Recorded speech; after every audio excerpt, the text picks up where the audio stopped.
It's not doing anything.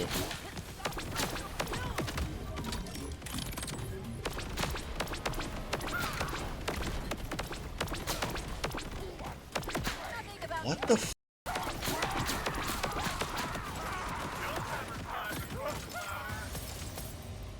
What? Am I using something wrong? Oh, wait,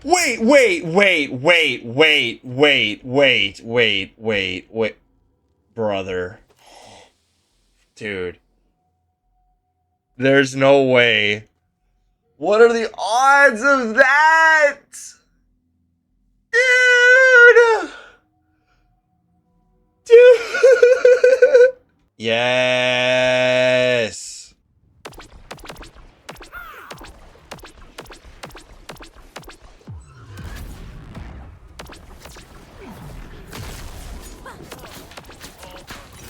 Oh! Oh! Oh! What? Hey. Did somebody ring the doorbell?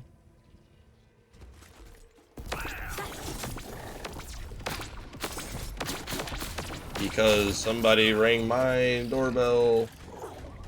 Who was at the door? I don't know.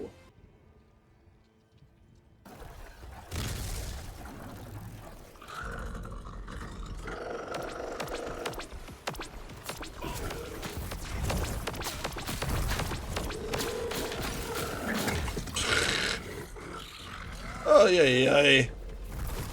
All right, boys. Finally, we have gotten ourselves our second Phosphene inside of Borderlands 4, and this time it is actually a good weapon. It is the Katagawa's Revenge, in which you can farm from the driller hole over in the Tonnage Peel, like Arcadia Burn. And if you're watching this right as this video is coming out, or at least within the first few days, it is the big encore of the week. And that brings me to my next point, that if you're actually trying to efficiently farm phosphenes, because there is a challenge to get phosphene for every single legendary weapon, your best bet is to do the phosphenes that are available through the big encore of the week, as those have a significantly higher drop rate, because normally from a dedicated source it is 10% chance that legendary drops. When it's from a big encore, however, that jumps up to a 40% chance, aka a lot more chances of that legendary dropping and a lot more chances at that legendary being a phosphene, because phosphenes are a very low drop rate.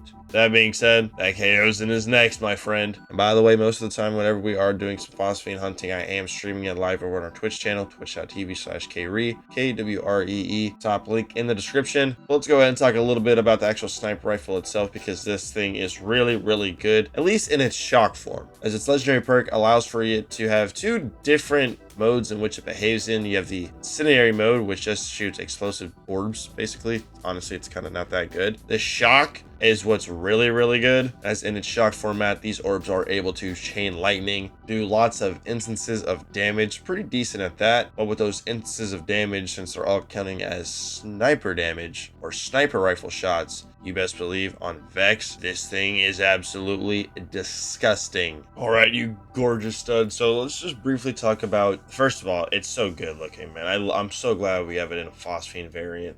Gosh, I'm so excited. Remember, you want your phosphenes, farm the big encore of the week. So specifically what you need to make this thing super dang good is you want to get the CUV and the Jacobs license parts. Obviously, the Jacobs accessory is going to allow you to crit to make ricochets, and the ricochets can make their own projectiles. It gets very nasty. Jacobs in this game in general is just very good. And the COV license magazine is going to proc duct tape right here, so that when overheating, you're doing guaranteed crits, and that counts for the 3 drones that are going to spawn per orb, and that is chaining lightning. Those are gonna all be able to do guaranteed crits, which is going to proc with our undead eye right here at least 33% of the time, which is going to trigger a bloodshot, which on this setup, you already know, in the redness of the green tree, we have 10 out of 5 into the bloodshot. Very important with a sniper Vex based builds. Kind of what you want to rock down here is you want to get deep into bloodshot, get some COV license accessories, and let the thing go work. Also, just if you want to look at the setup, stuff like this, a little bit in the red tree, but obviously with the sniper build, you're going to be mostly in the green tree, right? Have your COV, Quicksilver. Ideally, with any of these snipers, you want to get the COV with the Quicksilver, because Quicksilver is going to have duct tape and smelter, even though duct tape is the most important thing that you want to pair with your undead eye. Ideally, this class mod of yours has 5 into bloodshot, like this one does here. With that, we're now going to go ahead and do just a little bit of a smackdown on our boy here, and in a Phosphene video, guess what we're going to do? We're going to get another Phosphene. Yep. Get my beautiful blue orb. Come on down, Mr. Bossman. Yeah, we shoot him up early, and his health bar just... bye. That's generally how it goes.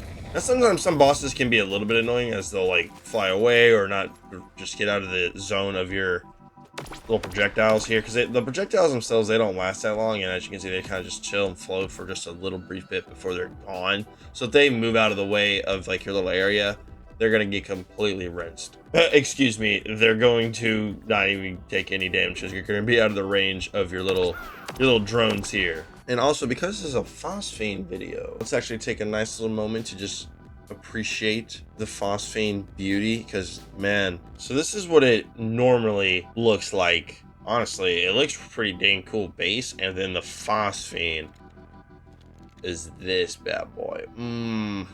Gorgeous, gorgeous. And obviously when you go to inspect it, so nice, dude. I'm so glad this is a feature that they added into Borderlands 4, being able to shiny hunt essentially. So freaking cool, dude.